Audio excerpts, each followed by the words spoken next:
নমস্কার সবাইকে। আমি কলকাতা হার্ট লাং সেন্টার থেকে ডাক্তার সুনীপ ব্যানার্জি বলছি।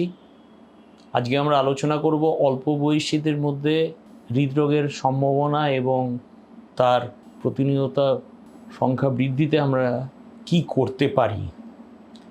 এটা কিন্তু খুব কঠিন বিষয়। তার কারণ হচ্ছে এর সঠিক পরিমাণ কত রকম রুগীর কতটা হচ্ছে আমাদের জানা নেই এখনো পর্যন্ত। কেননা হার্ট তো মানে শুধু হার্ট অ্যাটাক নয়, হার্টের ভালভের প্রবলেম থাকে, অনেক সময় মাসল প্রবলেম থাকে। কিন্তু পোস্ট কোভিড এই জিনিসটা আমাদের কাছে এসছে, অনেকেরই খুব অল্প বয়সে হঠাৎ করে মৃত্যু হচ্ছে এবং অল্প বয়সে আর্টারিতে ব্লকেজ হচ্ছে, এবং যাদের অনেকেরই কোনো রিস্ক ফ্যাক্টর নেই। রিস্ক ফ্যাক্টর মনে আমরা এর আগেও আলোচনা করেছি, ধূমপান, ডায়াবেটিস, হাইপারটেনশন, কোলেস্টেরল। কিন্তু যে রিস্ক ফ্যাক্টর নিয়ে আমরা আলোচনা করি না সেটাকে বলে নন কনভেনশনাল রিস্ক ফ্যাক্টর বা একটু আলাদা রকমের রিস্ক ফ্যাক্টর। সেই রিস্ক ফ্যাক্টরটা কিন্তু আছে এবং বৃদ্ধি পাচ্ছে। তার মধ্যে একটা মূল ব্যাপার হচ্ছে ফিজিক্যাল ইনঅ্যাক্টিভিটি, বসে বসে কাজ করা, কম্পিউটারে বা টেবিলে। আমাদের প্রফেশনের জন্যই আমরা সেটা করি এবং কোনো জায়গায় যেতে গেলে আমরা হেঁটে যেতে পারি না, আমাদের হাতে সময় কম, আমরা গাড়িতে যাই এবং তার থেকে আমাদের খাওয়াটা একটু বেড়েছে। আমাদের মধ্যে রুটিনলি ব্লাড টেস্ট করার একটা প্রবণতা নেই এবং করলেও আমরা সেটাকে চিকিৎসা করব কেন, খাবার কন্ট্রোল করে দেখব এটা ভাবি। তো এটার একটা কারণ। সেকেন্ড হচ্ছে যে indirect smoking, pollution, temperature, climate, এবং এখন ধূমপানের বদলে যেটা এসছে সেটা হচ্ছে মুখের মধ্যে টব্যাকো রাখা, এবং সেটাও ধূমপানের মতোই বিপজ্জনক। এই রিস্ক ফ্যাক্টরগুলো বৃদ্ধি পাচ্ছে এবং এটা ভবিষ্যতে আরও বৃদ্ধি পাবে।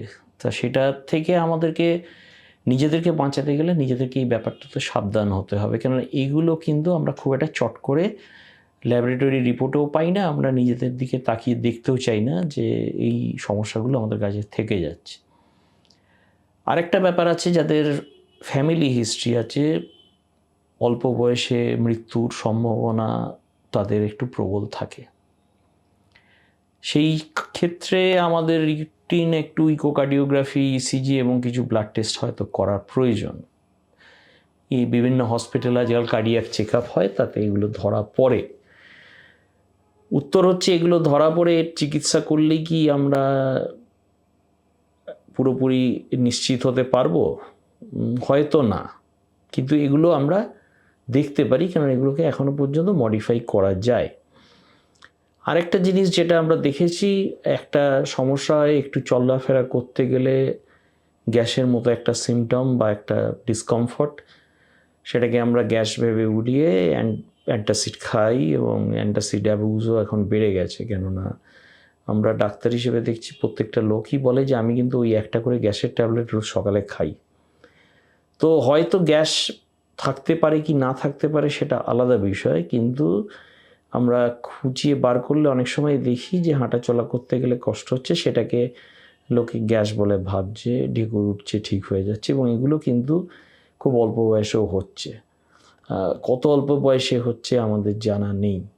কাজেই ফিজিক্যাল অ্যাক্টিভিটি বাড়ানো এবং যে কোনো রকমের এই ওয়ার্নিং সিগন্যাল, পার্টিকুলারলি হাঁটা চলা বা ফিজিক্যাল অ্যাক্টিভিটিতে আমি যদি ঠিক বোধ না করি, তাহলে ডাক্তারের কাছে যাওয়া প্রয়োজন। তাহলে তার আগে আমাকে যেটা করতে হবে, ফিজিক্যাল অ্যাক্টিভিটিটা রেগুলার রাখতে হবে। আমি কোনো দিনই হাঁটলাম না, আজকে যদি আমার লেকচার শোনার পরে আপনি হাঁটতে শুরু করেন, তাতে কোনো লাভ হবে না, কালকে আবার বন্ধ করে দিলেন, এটাতে কোনো লাভ নেই। টানা একটা সিঁড়ি দিয়ে ওঠার প্রবণতা, লিফট দিয়ে না উঠে এই ব্যাপারগুলো করতে হবে। বাজারে যাওয়া, সাইক্লিং করা, সাঁতার কাটা, কাজেই সম্ভব নয় তা নয়, এর মধ্যে সময় বার করে নিতে হবে, কেননা এটা একটা কিন্তু মহামারীর দিকে চলেছে।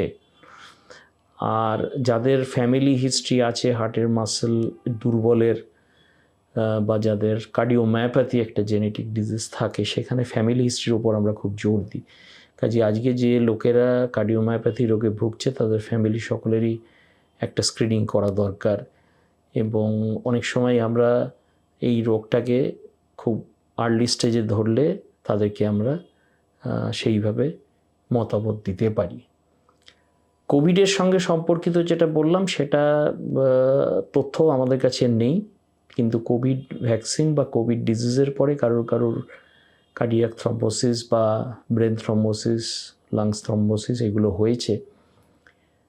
এখন সেটার সম্ভাবনা, কোভিড যেহেতু নেই হয়তো আমরা ভুলে গেছি, এটার সঠিক পরিমাপ আমাদের জানা নেই।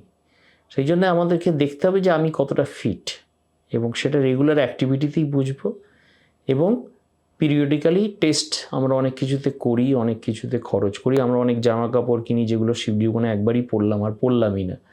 কাজে এই খরচটা না ভেবে আমাদের বোধহয় বছরে একবার করে কিছু প্রিভেন্টিভ চেক আপ করাটা বাঞ্ছনীয়। ধন্যবাদ, ভালো থাকবেন সবাই।